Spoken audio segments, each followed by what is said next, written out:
Corona महामारी के चलते बीते 2 वर्षों से बंद स्कूलों को खोलने की मांग को लेकर आज जम्मू में प्राइवेट स्कूल एसोसिएशन ने प्रदर्शन किया।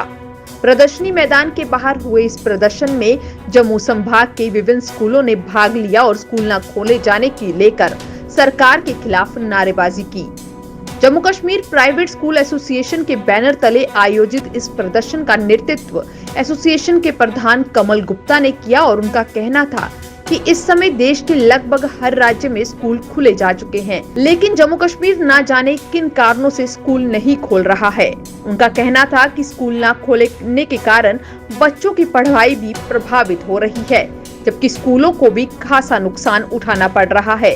उनके शिक्षक बच्चों को ऑनलाइन और ऑफलाइन दोनों तरह से ही पढ़ा रही हैं और वे पूरी मेहनत कर रहे हैं ताकि बच्चों का भविष्य खराब ना हो, लेकिन स्कूल बंद होने से वैसी पढ़ाई नहीं हो पा रही है जैसी होनी चाहिए थी। हम उन्हीं के लिए देखिए, जब हमने सरकार से निवेदन किया था कि हमें आर्थिक सहायता दो, सरकार ने हमें 36 करोड़ रुपया देने का एक वादा किया था। हमारे जो कर्मचारी हैं उनको सरकार ने वो अपना प्रॉमिस जो है उसको फुलफिल नहीं किया। आज हमारे टीचर जो हैं वो इतने सफर हैं जिनको हम अपने शब्दों में बयान नहीं कर सकते। आपके आज प्रेस क्लब में हम आए हैं, आपके समूह आकर के खड़े हुए हैं, पब्लिक को ये बताना चाहते हैं कि सरकार की दोगली नीति को समझो, नहीं तो हमारे आने वाले कल में हमारे बच्चों का भविष्य उज्जवल नहीं होगा और अनएम्प्लॉयमेंट और जनरेट होगी। जब हमारी एस्टेब्लिशमेंट्स बंद हो जाएंगी तो एम्प्लॉयमेंट नहीं बल्कि अनएम्प्लॉयमेंट जनरेट होगी और जो लोग इस समय हमारे ऊपर निर्भर हैं उनका कहीं ना कहीं हानि होगी। इस मौके पर फीस निर्धारण करने वाली कमेटी के खिलाफ भी नारेबाजी की गई और कहा गया कि कमेटी उन्हें बेवजह तंग कर रही है। रोजाना नए आदेश निकालकर उन्हें तंग किया जा रहा है, जबकि हकीकत यह है कि अब स्कूल चलाने के लिए भी उनके पास पैसे नहीं बचे हैं।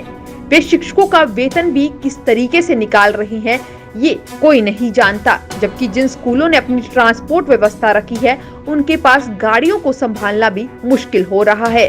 सरकार उनसे गाड़ियों का पूरा टैक्स ले रही है, जबकि गाड़ियों के लिए बैंकों से लिया गया ऋण चुकाना भी अब उनके लिए मुश्किल हो रहा है।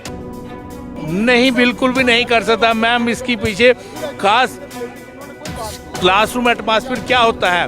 क्लासरूम में एक टीचर होती है, बच्चों को पढ़ाई का माहौल होता है, बच्चे होते हैं, बच्चों को डाउट होता है, वही उनको जहाँ पर उनको कंसेप्ट अंडरस्टैंडिंग नहीं होती है वो टीचर से हाथ खड़ा करता है, मैं यहाँ नहीं समझा, टीचर उसी वक्त उसको रिड्रेस करती है।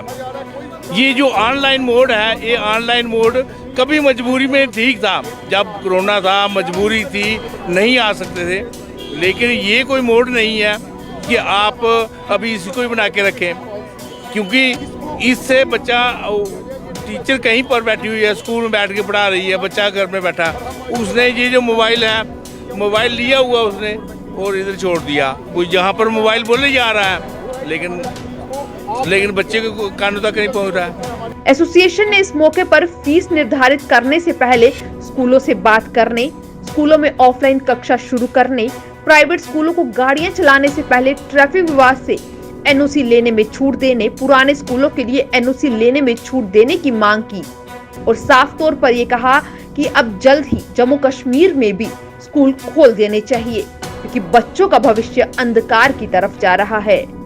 देखिए, जो घर पे पढ़ाई होती है, घर में पढ़ाई हो ही नहीं पाती, घर में ऐसा माहौल ही नहीं बन पाता। जैसे कि आजकल वर्क एट होम चल रहा है, पर जो एम्प्लॉयज़ हैं वो भी काम नहीं कर पाते वर्क एट होम में, क्योंकि जैसे कि सर ने बताया कि स्कूल में स्कूल वाला माहौल होता है, एक एटमॉस्फेयर बनाया जाता है, एक डिसिप्लिन बनाया जाता है बच्चों को, कि एक परफेक्ट टाइमिंग होती है उसमें करवाने के लिए।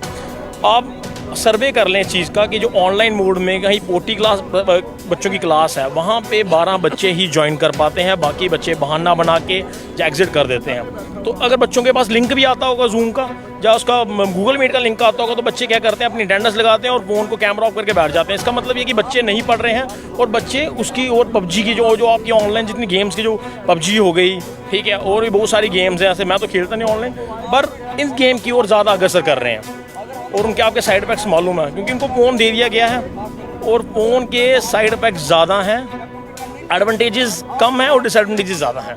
अब एक सवाल है कि क्यों नहीं खोले जा रहे जम्मू कश्मीर के अंदर स्कूल। जब पूरे भारतवर्ष में स्कूल खुले हैं तो यहाँ किस नीति को अपनाया जा रहा है? माँ बाप भी परेशान है कि कब बच्चे स्कूल जाएंगे, क्योंकि बच्चों का भविष्य जो अंधकार में नजर आ रहा है वो कहीं ना कहीं कई सवाल मन में खड़े कर रहा है। आपकी क्या राय है, जरूर साझा कीजिएगा। जम्मू से रोमी केरनी की रिपोर्ट।